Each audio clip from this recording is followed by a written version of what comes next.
Hey everybody, I'm Colin. I'm not. That would have been even better. Leisure critics say what? Leisure critics, oh yeah. Today, Caleb and I are going to be talking with Todd Appel here, who is a local legend of sorts here in the Chicago cocktail scene. If you've ever enjoyed a craft cocktail and seen Apple's Cordial or anything on here in the city, this man's behind it. Thanks, Todd, for being on. Yeah, Todd, appreciate it. Yeah, Also, thanks for thanks the for having cordials, too. Yes. Appreciate that. I love it. Once you get me started talking, it's really hard to stop. So, thanks for asking me. That's why we got the extra battery. Yeah. Just a kind of quick background. How did you get into doing this whole thing? I've been bartending now for about 15 years. Before that, I was a bond trader at the Board of Trade. I spent a huge part of my life, in this business, working independently, and basically went belly up around 2001. My instinct right away when I was going to leave was I don't want to have anything to do with this business anymore. I want to do something completely different. I want to be using my creative skills.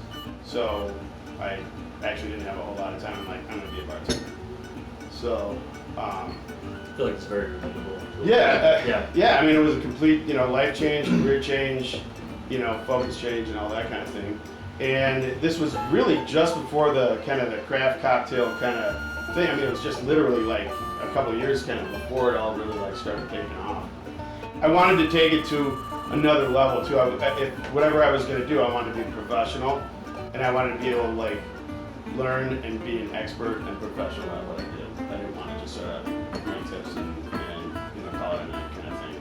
Be that cocktail robot, if you will, to make the same kind of thing. Right, and then just not grow or learn anything or not give a shit. Right. All you just do is, make your tips, get drunk, and go home. Providing that quality really does make a difference, and even with whatever it is, I mean, people notice, and then they realize, beforehand they may not realize how incredible something can be, which I feel like that way about a lot of cocktails. Like, in a certain sense, cocktails used to just be to cover up nasty liquor, but now they're one time. I mean, that's why you would add sugar and bitters. I mean, it was part medicine, and it was something that made you feel better if you were sick or your body hurt, that kind of thing. And the spirits were awful, so generally speaking, they were not well made. Also cough medicine. Right. So so the bitters were a medicinal aspect, but you put sugar in anything that tastes bad. I mean, it's just a spoonful of sugar helps the medicine go down, right? Well, I think what we're probably in today to talk about is balancing cocktails, and I think there's something to be said about sugar balancing cocktails. As there's still a lot of stuff that's just outright nasty that it really doesn't need to be, but it's overpowered by one thing or the other. And this is something I think you've mastered. I feel like back in the day it was a little more easy to get away with the too much sweet, but we've moved on since that. It evolved as those that enjoy cocktails, so it's something where balance is extremely important. Just talking about the sugar, since you guys brought it up. I mean, there's definitely like categories of drinks and like old time where and certain people have a palate for like liking sweet, sugary drinks. Sugar is a really important thing. It's not really. It's not like a flavor where your nose is involved. So you've got all those like the flavor groups, like sweet, which is sugar, acid, citrus, vinegar, salt, that tactile sensation on your tongue, bitter, and then there's this one that they call umami, which is I feel like umami is kind of like this combination of like sugar, salt, aspect that you get when you like caramelize things. If you've got something sweet, you're gonna say, okay, that's sweet. How do you balance that sweetness? You can balance it with acid. To make something sweet and sour, which is really popular. It's something that appeals to human palates all over the world. You can also use things like salt and sweet, salt and sour and sweet. Mexican culture has a lot of that with like, raw cucumber with the super salty and sour aspect of lime, or they'll even make the things with citric acid that you like kind of dip it into and get that those kind of things. So we're always looking to have these like balanced flavors. So you say, okay, I'm going to take the base spirit tequila, and let's walk it back to like maybe when it was first invented, that kind of thing. You say, what do I have around me? I've got sugar, and I've got limes.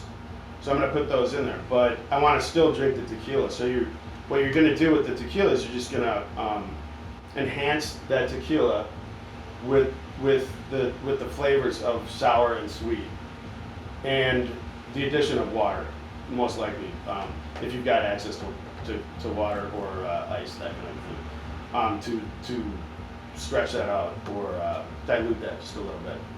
So my rule of thumb generally is that whatever you're going to put in that drink together, you don't want that to be more than your base spirit, the tequila. So if you're going to put Cointreau and lime juice in there, let's say I put 2 ounces of tequila in, which I generally use as my base ingredient and quantity, I will put in an ounce of Cointreau and a half an ounce of lime juice. For me, that's like a perfect, that's sort of like almost like a trinity of balance there.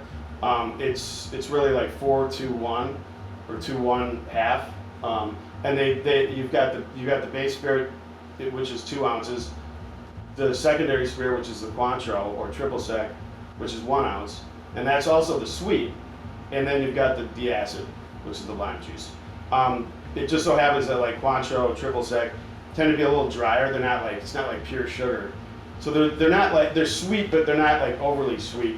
A little bit of lime juice goes a long way, in my opinion.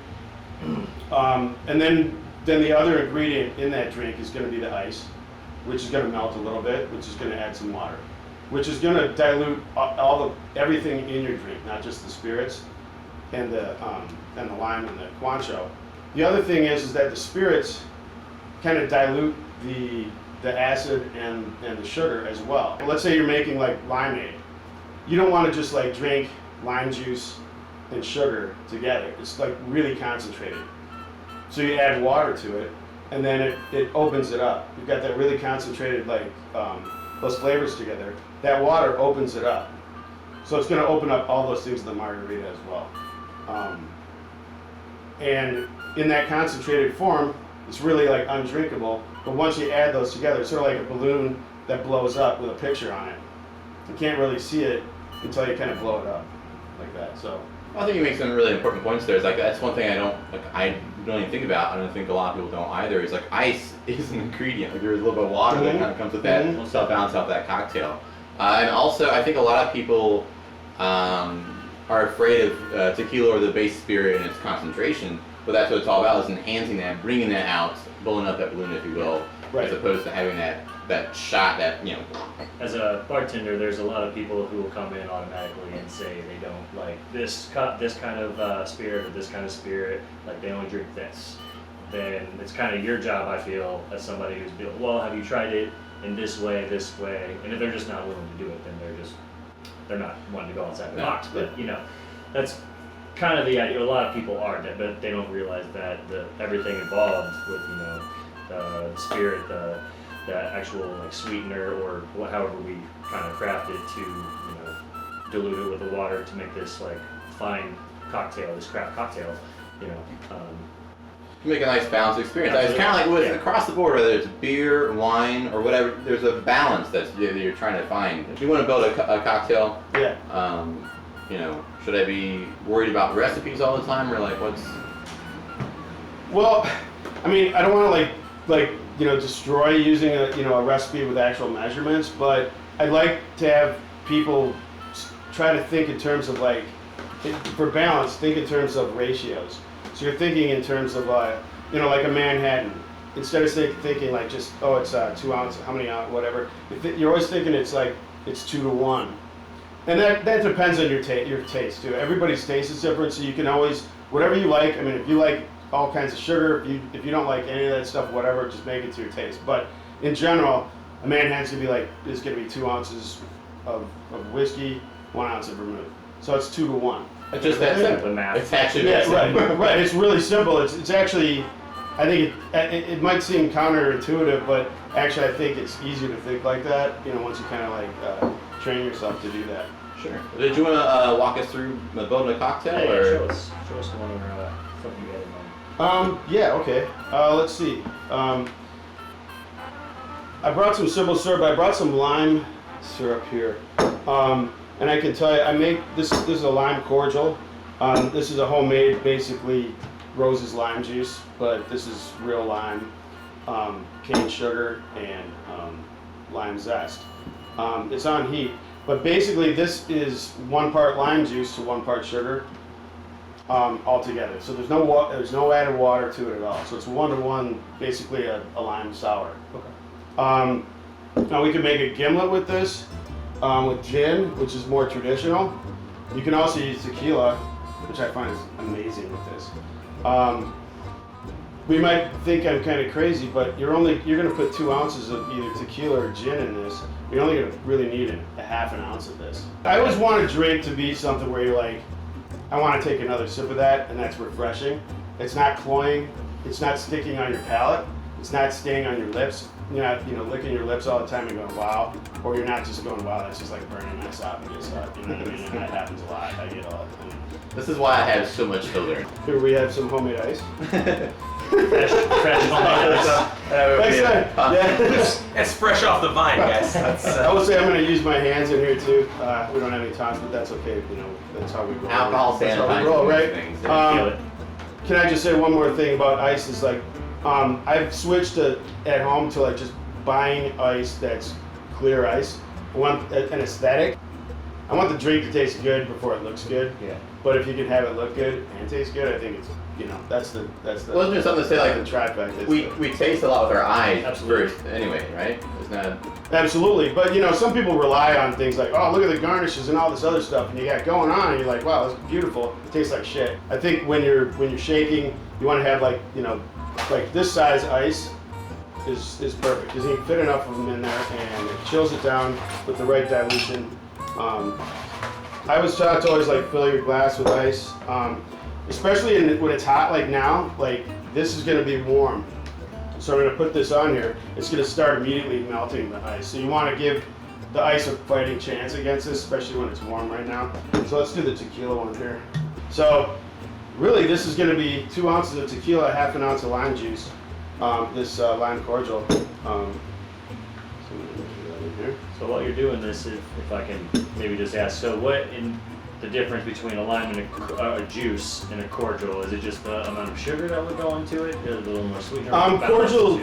Cordial is basically, it could be like a liqueur or it could be a syrup. Okay. I don't know the exact derivation, but it really just means like a sweet syrup. Okay. And it can be interchangeable with like a liqueur, can be called cordials, Right. as well as like a Rose's lime cordial. They call it lime juice. I use syrup and cordial interchangeably. I think personally I use cordial for anything that's like citrus syrup based.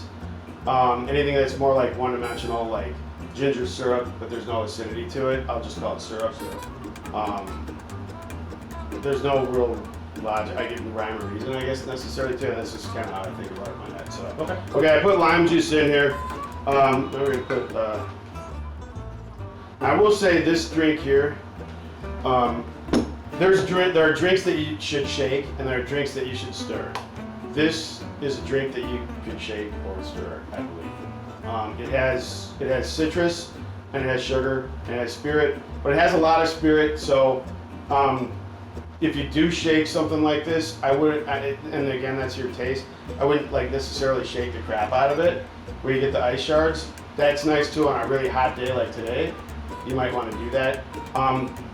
But if you stir it, you're going to get the melt, and it's going to be that crystal clear, just a light pale kind of green in your glass. Cocktail glass. We're going to make this up. One note about using serving drinks up like this is that you want the glass to be really ice cold. If you're going to make it on the rocks, which is really cool too, your drink lasts longer. If you're going to make it up, it's one of those things that it's kind of like a glorified shot. So you're going to take like 3 or 4 sips and it's really going to be gone. You want to do that because your drink is going to be warm pretty soon. So you want to give it a fighting chance. So we're going to like chill this. This is kind of what we do at the bars when you don't have chilled cocktail glasses. When you take the order, you go, okay, you want that up, boom. First thing you do is chill glass like this, and then you start building the drink. There's certain things like, if you're making a Manhattan, you don't want, first of all, like bourbon and rye whiskey, when you shake it, it gets foamy. Okay. It looks kind of gauche. I mean, that's just, I guess, more of a visual kind of thing, you know, having it like that.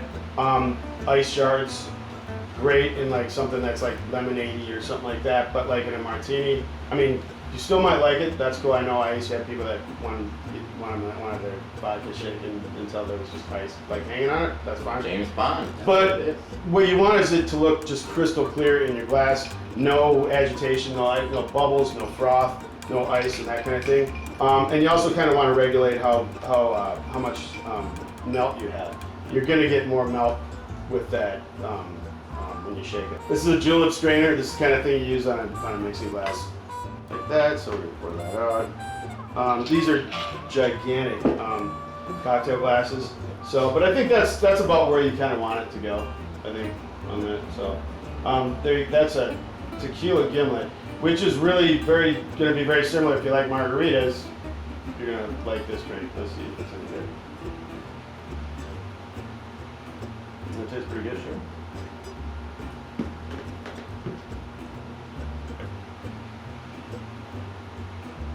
It tastes pretty good, sure. Oh yeah. Yeah, you don't even have to make, your own lime cordial or something like that, but if you just squeeze your own lime juice, lemon juice at home, take a cup of lemon juice, or whatever, and add a cup of sugar to it. It's that simple. Mix it, and it'll be like a kind of a citrus syrup, and you don't have to heat it, you don't have to do anything. That's your base if you want to make lemonade, If you want to make a whiskey sour kind of thing, I mean, without an egg, with egg and stuff, but just for anything that's like got a sour base, there you go. You can pre-make it, and then you can make it, drinks as you go along. You don't have to do this, well, I need an ounce of this, and I need simple syrup, and I need, the half an ounce of lime juice, so I gotta do this kind of thing. The sugar also helps preserve the lime juice. So, I mean, if you, we're gonna have a party, you say, oh, I'm gonna make a quart of lime syrup, and there you go. Then you can, next day, you can make your limeade, make tequila limeades are great. Make basically a version of a margarita. You're not using Cointreau, but you've got that lime sour. Who cares? It tastes great. It's a really good drink. All right. Well, Todd, thank you so much for coming on. I feel like I have a way better idea of how to make a good cocktail. I didn't realize it was so simple. I normally just drink things neat because I'm not going to mess with it. That's fine. Nothing wrong with that either. Yeah. So thank you for coming on. Caleb, Yes. Todd, I'm Colin. This is the Leisure Critics. Please do imbibe and subscribe. Like us on Facebook. And if you'd like, check out Todd Appel's website. That's Appel, right? It's not the fruit apple. ToddAppel.com. And it's not Appel, it's Apple. It's all right. It's the French variation. Yeah, beautiful. The rosemary. Check him out. He's got all sorts of information on his cordials and his program. And if you like it, No. ask me a question. I love helping people or answering questions, or if you gotta, whatever. I'm not that guy that just goes out whatever. If somebody writes to me and asks a question, I love that answer for it. So reach out to Todd Appel. all right, buddy. Thank you so much for watching. Hey, that tequila you put in there. Thanks for watching. We really appreciate you watching. It's great. Thanks. Yeah, appreciate you watching. I had a great time watching. This is a great show. Thank you so much, everybody, for tuning in. I'm Colin. I'm Caleb. And I'm Todd Appel. And we are the Leisure Critics. Leisure critics say what? Leisure critics, oh yeah. Thanks for watching The Leisure Critics. Be sure to like this video, share it, and subscribe for the next Leisure Time. Be critical, y'all, because LC is the way to be.